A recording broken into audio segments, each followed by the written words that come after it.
하나님께서는 오늘 본문에서 이렇게 부르십니다. 나의 종 야곱, 내가 택한 이스라엘아. 나의 종 야곱아, 내가 택한 이스라엘아 라고 부르십니다. 여러분, 야곱과 이스라엘은 같은 사람 이름이죠. 야곱의 이름입니다. 야곱의 이름인데 그 야곱의 이름을 이스라엘로 새롭게 지어주셨는데 그 이름이 현재 이스라엘이라는 나라의 이름이 된 거예요. 그리고 우리가 또한 주목해 볼 단어가 있습니다. 2절에 나와 있는 여수룬이라는 단어입니다. 여수룬. 여러분, 여수룬이라는 단어가 무슨 뜻인지 아세요? 여수룬. 내가 나의 종 여수룬 말씀하시는데 여수룬이 무슨 뜻입니까? 이것은 사랑의 마음으로 다정하게 부르는 호칭이에요. 그러니까 우리가 부부간에 자기야 아니면 영어로 darling, 그리고 이제 미국에서는 자녀를 부를 때 부모가 아니면 자기 와이프를 부를 때 sweetheart라고 부르잖아요. 예, 사랑스러운 나의 심장 이런 그런 의미잖아요. 애칭이에요. 애칭 말하자면 이 여수론이라는 말은요 애칭입니다. 나의 종 내가 택한 나의 사랑하는 자 이렇게 생각하시면 돼요. 하나님께서는 이스라엘 백성을 향해서 내가 택했고 나의 종이고 내가 사랑하는 나의 백성 이렇게 부르십니다. 여러분, 근데 하나님께서 콕 집어서 야곱이라고 부르십니다. 야곱 그리고 이스라엘. 여러분, 왜 야곱이라고 하셨어요? 야곱을 특정한 사람의 이름을 부르실까요? 그럼 야곱은 어떤 사람입니까? 야곱의 아버지가 누구예요? 이삭이죠. 이삭은 온유한 사람이었습니다. 온유하다 못해 너무 아이 성향이 강해가지고 소극적이고 내향적인 사람이었어요. 자, 야곱은 어떤 사람이었을까요? 야곱은 욕심이 많았습니다. 이삭이 쌍둥이를 낳았습니다. 에서와 야곱. 에서가 형이죠. 그리고 야곱은 그 쌍둥이 형인 에서의 발 뒤꿈치를 잡고 나왔습니다. 그만큼 욕심이 많았어요. 어떻게든 내가 한번 앞서보려고. 앞서지는 못했죠. 그리고 형이 에서가 배가 고프다고 할 때 뭐라고 말합니까? 내가 팥죽을 끓였는데 팥죽 한 그릇 줄 테니까 나에게 당신의 장자권을 팔아라 라고 말합니다. 에서가 형이기 때문에 에서에게 장자권이 있거든요. 나에게 팔아라 라고 말합니다. 그만큼 욕심이 많았습니다. 그리고 이 야곱이 이제 형을 피해서 형을 속였단 말이에요. 그래서 형을 피해서 외삼촌 라반의 집에 갑니다. 그리고 그곳에서 양과 가축을 치는데 이 야곱이 어떤 일을 합니까? 좋은 것들은 자기에게 돌립니다. 그게 어떤 식으로 그렇게 했는지는 모르겠지만 그 방법이 그게 가능한지 모르겠지만 가죽을 이렇게 이제 그 무슨 버드나무 껍질 벗긴 거를 보여주면은 알록달록한 게 나오고 그랬다는데 그 정확히 어떤 의미인지는 모르겠는데 어쨌든 그렇게 해서 좋은 가축들을 자기에게로 다 돌리게 됩니다. 그만큼 야곱이 욕심이 굉장히 많았어요. 자기 고향에 돌아갈 때는 어땠습니까? 내가 살고 싶으니까 형 에서 혹시 나를 죽일지도 모르니까 내 앞에 종들을 보내고 내 와이프 보내고 내 자식들 보내고 맨 마지막에 자기가 갔어요. 예, 다 죽인 다음에 힘들어서 더 이상 나는 못 죽이겠지 싶을 정도로 그렇게 머리를 쓴 겁니다. 이 야곱이요. 참 머리를 참 잘 굴리는 사람인데, 그러니까 나를 위해서는, 나 자신을 위해서는 그렇게 사랑했던 라헬도 없고 자식들도 없고 다 없는 거예요. 그냥 오로지 나 그랬던 사람이 바로 야곱이었습니다. 그런데 그 야곱을 향해서 하나님께서 말씀하시기를 여수르나라고 말씀하십니다. 나의 사랑하는 자야. 여러분, 성격적으로 결함이 많고 욕심도 많았던 그 야곱. 그런데 하나님께서는 그 야곱을 나의 사랑하는 자다라고 그렇게 부르고 계십니다. 여러분, 사실 우리는 야곱보다 더한 사람이죠. 야곱이 참 욕심이 많았다고 하지만 우리도 참 욕심이 많습니다. 허물도 많습니다. 성격적으로 모도 많이 났습니다.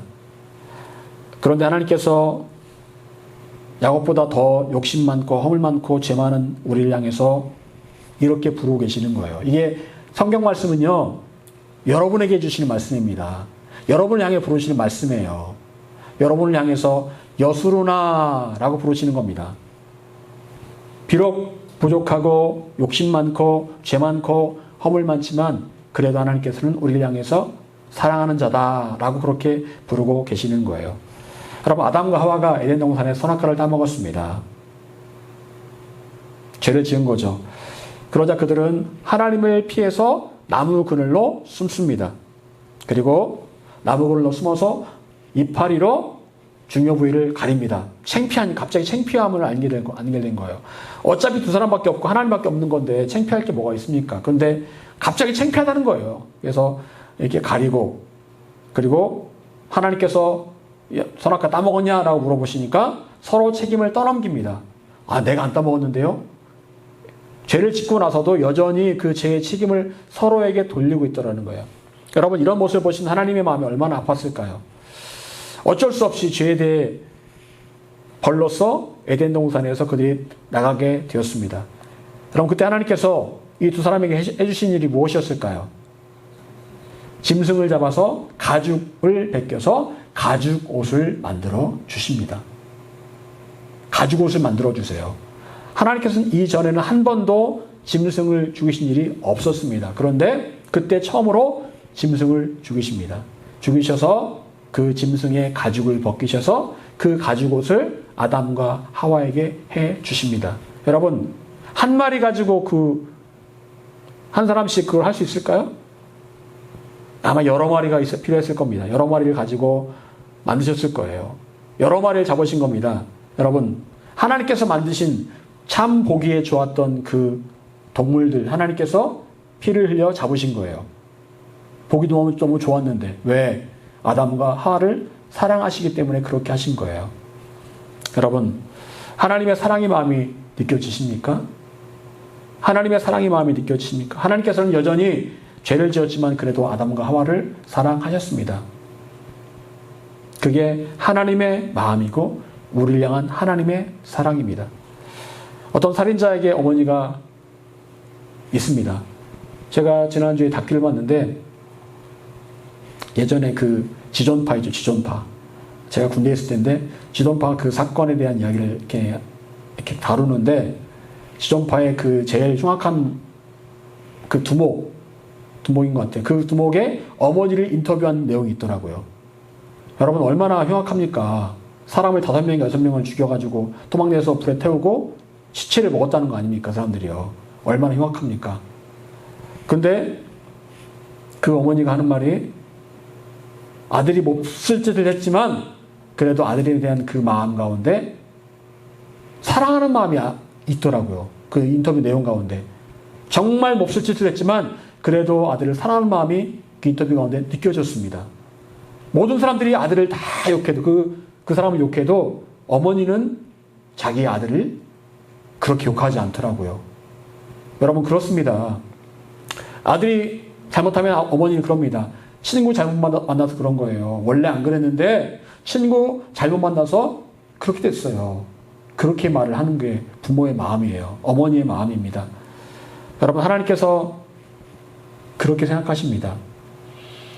여러분, 사람들이 죄를 지어서 노아 홍수가 왔습니다. 하나님께서 이 땅을 물로 심판하셨어요. 그러면서 하나님께서 처음으로 말씀하십니다. 내가 사람을 지은 걸 후회한다. 근데 또 하나님께서 또 후회를 또 하십니다. 어떤 후회?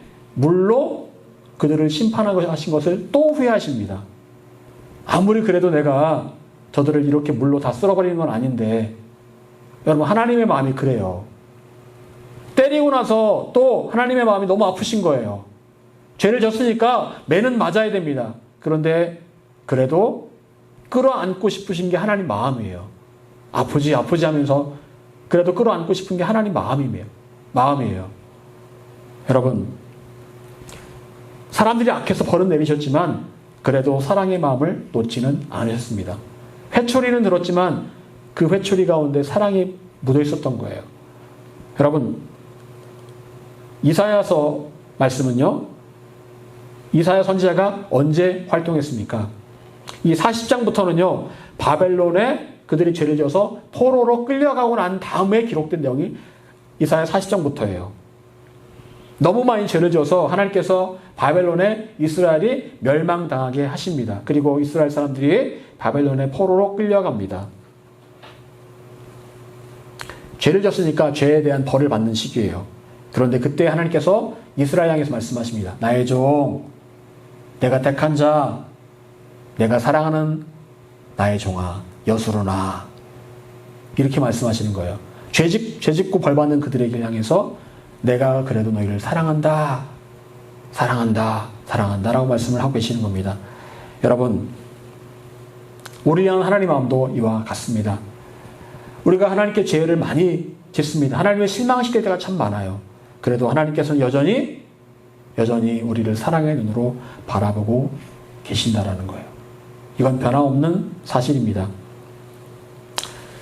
여러분, 그런데 자식은 그 하나님의 아버지의 사랑을 잘 느낄 수가 없어요. 이해를 못해요.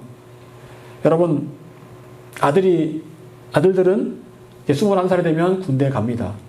어제도 제가 군대 그 훈련 받는 걸 다큐를 잠깐 봤는데 군대를 갑니다. 그러니까 막 훈련소에서 이제 입소대에서 막 가니까 막 부모님들이 전부 다 막 눈물을 흘리면서, 심지어는 아버지도 눈물을 흘리고, 아버지 말은 눈물 안 흘리잖아요. 아버지도 눈물을 흘리고 어머니도 눈물을 흘립니다. 제 군대 갈 때는 어머니 아버지 군대 안 따라오셨어요. 왜 그런지 아세요? 눈물 날까봐 안 따라오신 거예요. 그러니까 집에서 그냥 가라고 하셨어요. 근데 제가 지금 느낄 때 그 할아버지 이제 제 군대에 있을 때 할아버지 돌아가셨는데, 할아버지도 안 따라오셨는데 할아버지가 저를 되게 이뻐하셨거든요. 장손이라고. 근데 할아버지가 제가 이렇게 고개를 넘어가는데 할아버지가 저를 이렇게 끝까지 보고 계시면서 우시더라고요. 할아버지가 원래 잘 우는 분이 아닌데 저를 보고 우시더라고요. 할아버지가. 어쩌면 할아버지가 이제 제가 군대에 있는 동안에 내가 이제 이 손자를 더 이상 못 볼 수도 있겠다는 생각을 하신 것 같아요. 실제로 군대에 있을 때 할아버지가 돌아가셨거든요. 여러분, 근데 사실은 아들은 그 어머니의 사랑, 아버지의 사랑을 잘 모릅니다. 그냥 눈물 흘리시는가 보다라고 생각하죠. 그런데요, 훈련받다가요, 이렇게 막 목봉체조 같은 거 하고 막 얼차려 받을 때요, 이 조교들이 뭐 시키는 줄 아십니까? 어머니 은혜 부르라고 그래요. 나 실제 괴, 그거 조심하셔야 돼요. 스승의 은혜로 넘어가면 안 돼요. 나 실제 불을 부르거든요. 거기서 안 우는 사람이 아무도 없어요. 그렇게 등치 좋은 그 훈련병들도 눈물 뚝뚝 흘립니다. 다 울어요. 너무 힘드니까 어머니의 그 사랑이 느껴지고 아버지의 사랑이 느껴지는 거예요. 다짐을 합니다. 내가 이제부터는 내가 불효하지 않으리. 내가 이제부터는 부모님께 내가 효도를 다하리 라고 마음을 먹습니다. 그런데 제대하자마자 바로 까먹습니다. 까먹지만 어쨌거나 그 순간에는 난생 처음으로 부모님의 사랑을 몸소 간접적으로 경험을 하게 됩니다. 여러분, 때가 되면 하나님의 사랑을 알게 돼요. 평소에는 하나님의 사랑, 당신을 사랑합니다 라고 말하면 잘 이렇게 실감을 못해요. 진짜 그런가? 아유, 나랑은 상관없는 이야기겠지. 그런데 어느 순간인가 그 하나님의 사랑이 뼈저리게 느껴질 때가 있습니다. 그때가 분명히 와요. 여러분, 하나님께서는 왜 우리를 이렇게 사랑하실까요? 성경은 말씀하십니다. 하나님은 사랑이시라. 하나님의 대명사, 하나님을 다른 말로 사랑이다라고 그렇게 표현을 하고 있습니다. 하나님께서 세상을 이처럼 사랑하사 독생자를 주셨으니, 하나님께서 세상을 독생자 예수님을 보내실 정도까지 사랑하셨다라는 거예요. 여러분, 우리 2절 말씀 다시 같이 읽어보겠습니다. 2절. 자, 시작.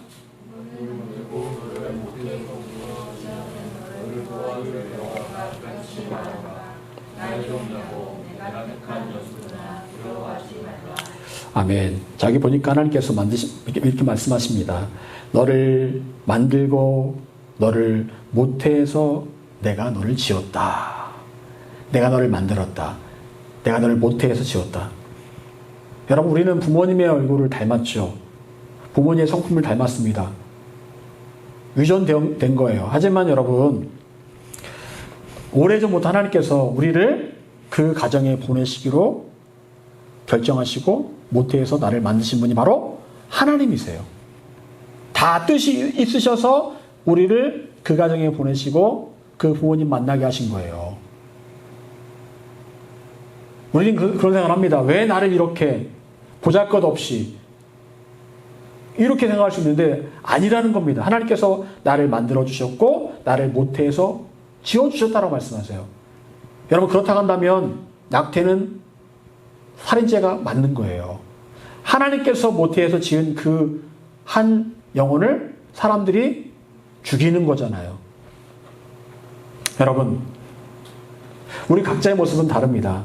어떤 사람은 부잣집에서 태어났고, 어떤 사람은 가난한 집에 태어났고, 어떤 사람은 한국에서 태어났고, 어떤 사람은 북한에서 태어났습니다.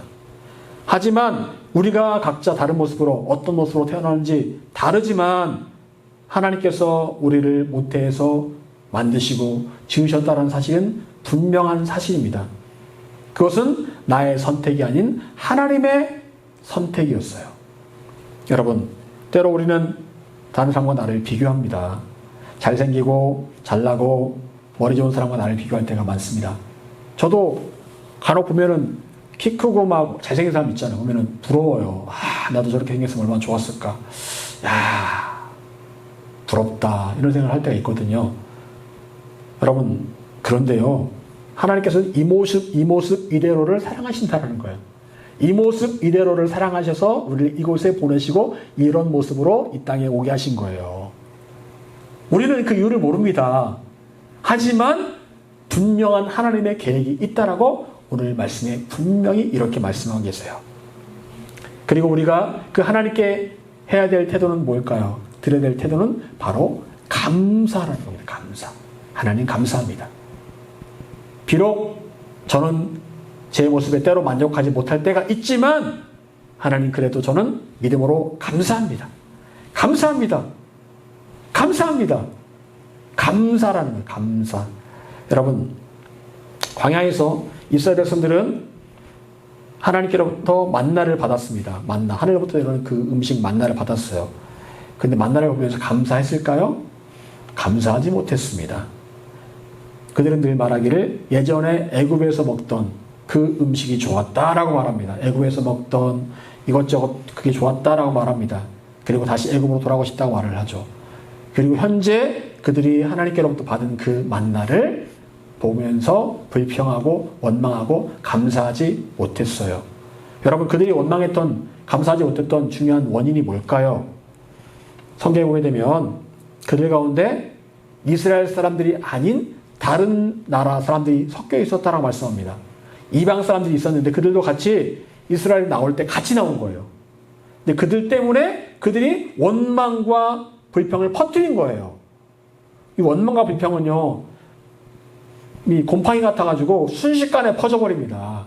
그들이 퍼뜨려버린 거예요. 하나님을 알지 못하던 백성들이 하나님을 알고 있는 이스라엘 백성들 가운데 그 원망과 불평을 퍼뜨려버린 겁니다.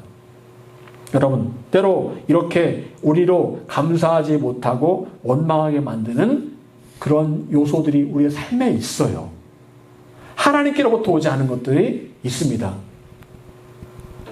여러분, 뉴스를 많이 보다 보면 어떻게 될까요? 사람이 굉장히 비판적이 돼요. 괜히 비판적이 되고, 그리고 여러분, 불평하는 사람 옆에 있으면 어떻게 될까요? 나도 모르게 불평이 나와요. 여러분, 그렇습니다. 우리의 삶에 그런 요소들이 있습니다. 어차피 그런 사람과 함께 살고 그런 것들과 함께 살아야 되겠지만 그런 것들이 있음을 알고 우리가 조심을 해야 됩니다. 여러분, 우리가 누구와 함께 하느냐, 어느 곳에 있느냐가 참 중요합니다. 누가 옆에 있느냐에 따라서 내가 부정적인 사람이 될 수도 있고 감사하는 사람이 될 수도 있습니다.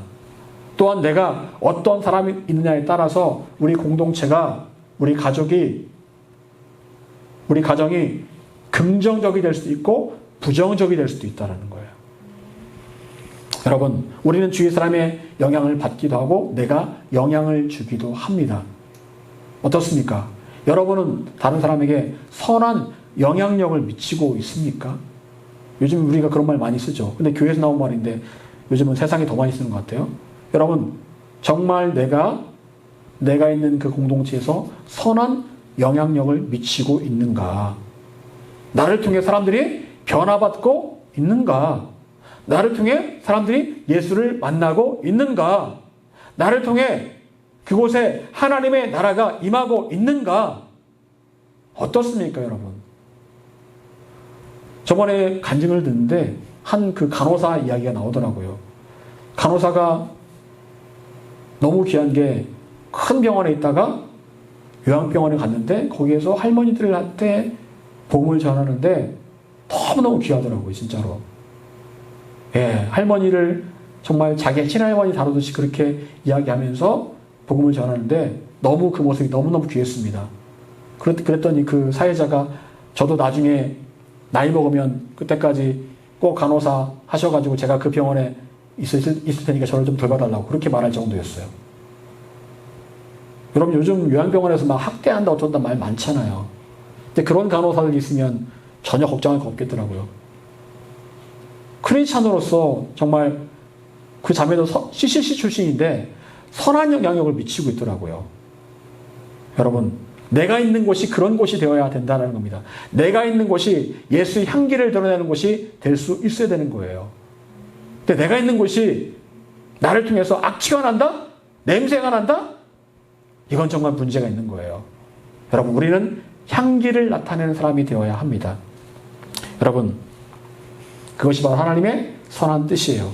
그리고 오늘 말씀을 통해서 우리가 알아야 될 중요한 사실이 있습니다. 하나님께 이렇게 말씀하십니다. 너를 도와줄 여호와가 이같이 말하노라. 너를 도와줄 여호와. 성경에 보게 되면 하나님께 도와주신다는 말씀이 엄청 많이 나옵니다. 도와준다라는 말씀 많이 나와요. 여러분 하나님께서 아담과 하와가 에덴 동산에서 그 선악과를 따먹으려고 할 때 그 상황을 모르셨을까요? 보고 계셨겠죠. 요즘 나온 CCTV보다 더 좋은 걸로 보고 계셨겠죠. 당연히 알고 계셨을 겁니다. 그러면 선악과를 따먹으려고 하는 순간에 야! 안 돼! 먹지 마. 나 먹지 말라고 했잖아. 아니면 선악과를 싹 그냥 가려버리시든지 그러면 되잖아요. 그러면 죄 안 짓잖아요. 근데 왜 그냥 따먹도록 내버려 두셨을까요? 이유가 뭘까요? 따먹고 나서 먹었어. 오케이. 자, 쫓겨나. 벌 받아.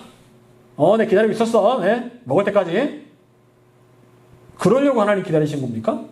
그러려고 하나님께서 보고 계셨을까요? 여러분 그런 하나님이라면 하나님은 선한 하나님이 아닙니다. 우리가 믿을 만한 하나님이 아니에요. 여러분 그때 하나님 하면 어떠셨을까요? 두 사람이 마귀에게 사탄에게 시험을 받았습니다. 그리고 시험에 들었을 때 하나님 기대하셨던 모습은 어떤 모습이었을까요?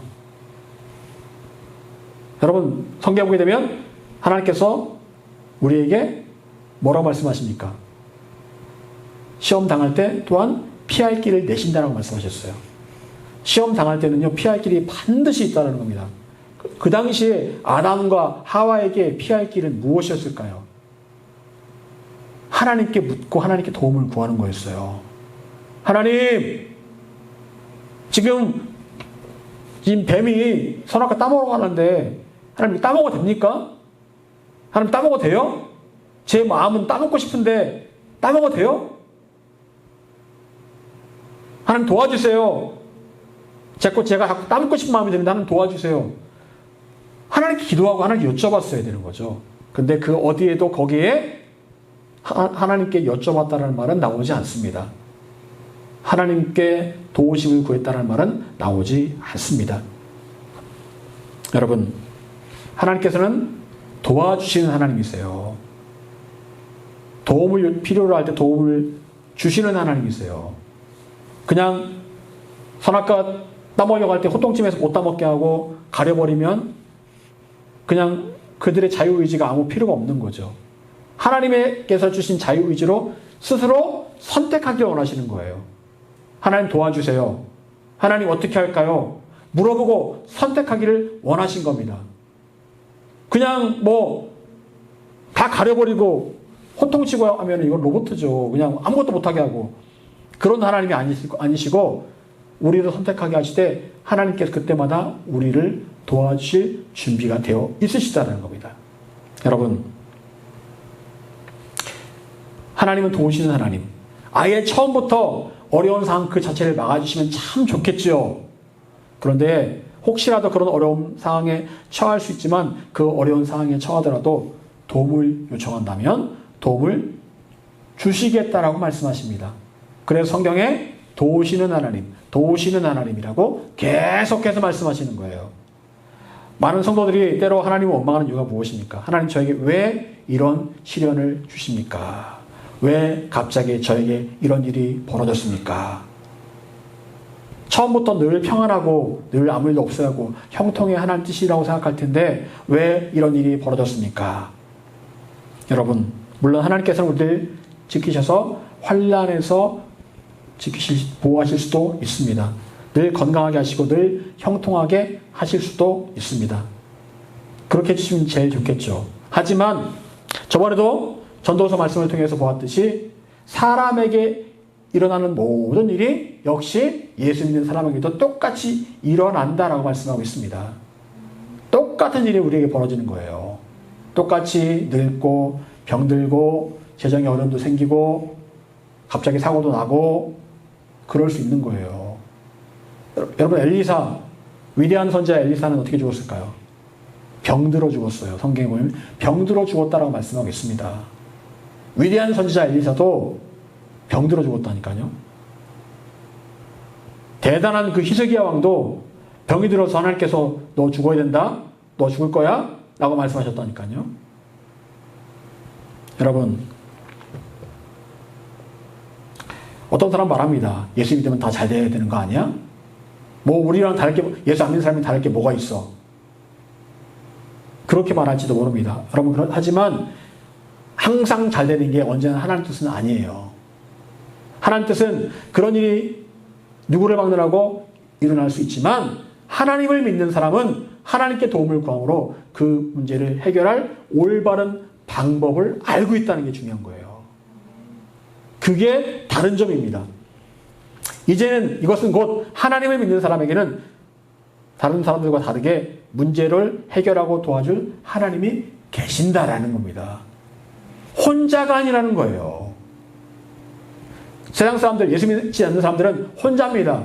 하지만 우리는 혼자가 아니라는 거예요. 이게 중요한 겁니다. 여러분, 자, 그렇다면 우리는 그 하나님의 도우심을 어떻게 구하고 받을 수가 있을까요? 첫 번째, 하나님께서는 내가 먼저 행동할 때 나를 도와주신다. 내가 먼저 행동할 때 나를 도와주신다. 그럼 어린아이가 두발 자전거를 배울 때 어떻게 배울까요? 자전거를 처음부터 타다 보면 넘어지죠. 그래서 아빠가 뒤에서 잡아주면서 밀어줍니다. 그리고 페달을 밟습니다. 그러면 몇 번을 그렇게 하면 나중에는 혼자 탈 수 있게 돼요. 여러분, 그런데 그 아이가 아빠가 뒤에 잡아주니까 아예 페달도 안 밀고 가만히 그냥 밀어주는 대로 갑니다. 그러면 자전거 못 타요. 평생 가도 못 탑니다. 내가 스스로 페달을 밟을 줄 알아야 되는 거예요. 그래야 뒤에서 도와주는 사람이 의미가 있는 겁니다. 여러분, 하늘은 스스로 돕는 자를 돕는다라는 말이 있습니다. 주체는 납니다.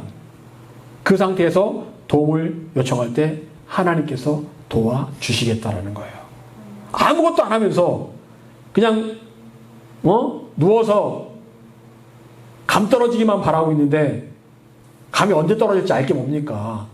감을 먹고 싶으면 올라가서 따야지 그 감을 내가 얻을 수 있는 거 아닙니까?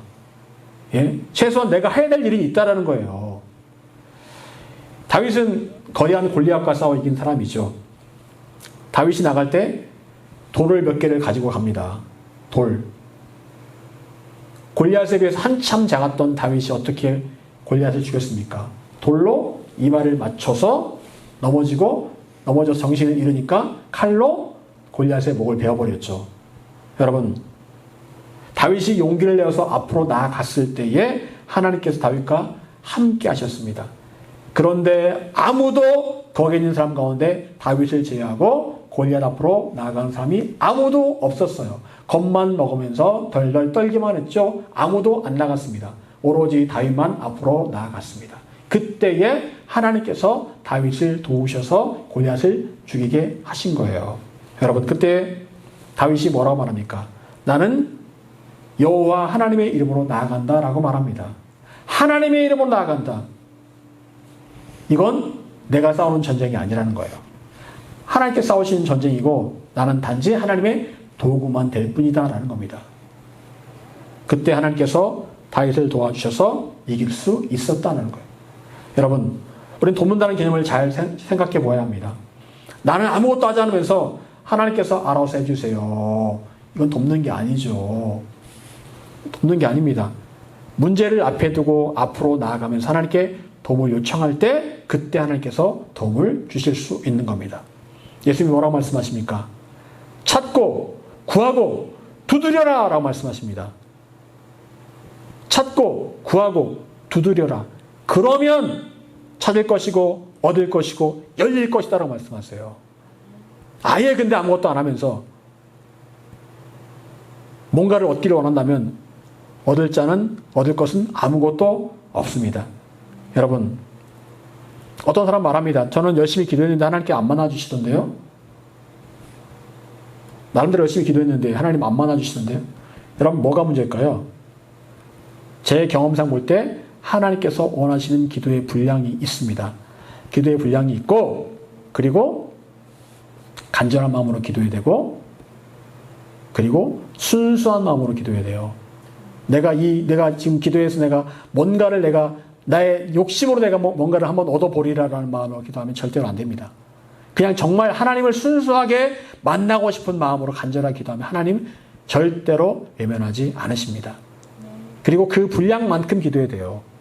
분량이 차지 않으면 응답이 안 되더라고요. 그래서 힘든 거예요. 그래서 힘든 겁니다.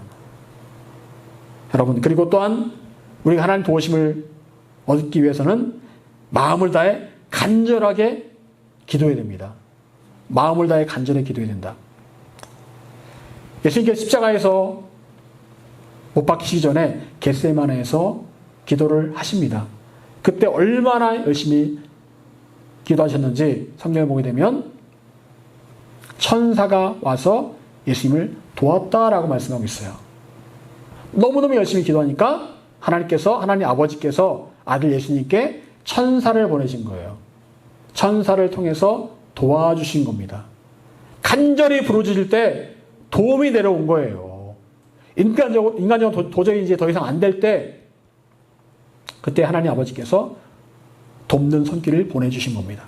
여러분, 시편 121편 2절은 이렇게 고백합니다. 나의 도움은 천지를 지으신 여호와에게서로다. 나의 도움은 천지를 지으신 여호와에게서로다. 나의 모든 도움은 누구에게서 온다고요? 여호와에게서 온다.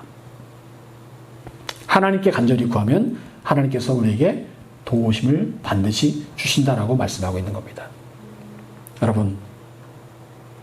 여러분이 받아야 될 도움은 다른 누구에게서 오는 게 아닙니다. 하나님에게서 오는 거예요. 물론 다른 사람을 통해서 역사하시기도 하지요. 하지만 결국은 하나님께로부터 오는 겁니다. 하나님께서는 도움이 필요하다면 다른 사람의 마음을 움직여주시고 상황을 바꿔주시기도 하고 그리고 뜻하지 않은 방법으로 여러분을 도와주실 수 있습니다. 필요하다면 평소에 전혀 연락을 안 하던 사람이 갑자기 연락이 옵니다. 그리고 도움을 주는 경우도 있습니다. 저도 그런 경우를 참 많이 경험을 했습니다. 여러분, 하나님께 간절히 기도하고 구한다면 하나님께서는 기상천외한 방법으로 여러분의 필요를 채우시고 도와주실 것입니다. 믿으시길 바랍니다. 하나님의 도움이 내려오기까지 간절히 구하고 기도하시기 바랍니다. 예수님께서 부르짖어 기도함으로 도우심을 받았던 것처럼 우리도 부르짖어 기도할 때 하나님께서 도와주실 것입니다. 사랑하는 여러분, 언제 어디서나 하나님에게는 우리의 부르짖음에 열려 있습니다. 너의 작은 신음에도 응답하시는 하나님, 그 찬양의 가사처럼 정말 우리의 작은 신음에도 응답하시는 하나님이세요. 나의 문제를 예의주시하고 계십니다. 그리고 언제든지 도움을 요청하면 도와주실 준비를 하고 계세요. 여러분, 힘을 내시기 바랍니다. 여러분 혼자가 결코 아닙니다. 하나님께서는 여러분을 도우시는 하나님이십니다. 하나님께 간절히 도우심을 구하시기 바랍니다. 그리고 여러분이 해야 될 일은 하십시오. 그러면서 도움을 구하며 기도하십시오. 믿음으로 나아갈 때 하나님께서 여러분을 놀랍고 또한 기적적인 방법으로 도우시기를 간절히 축원합니다.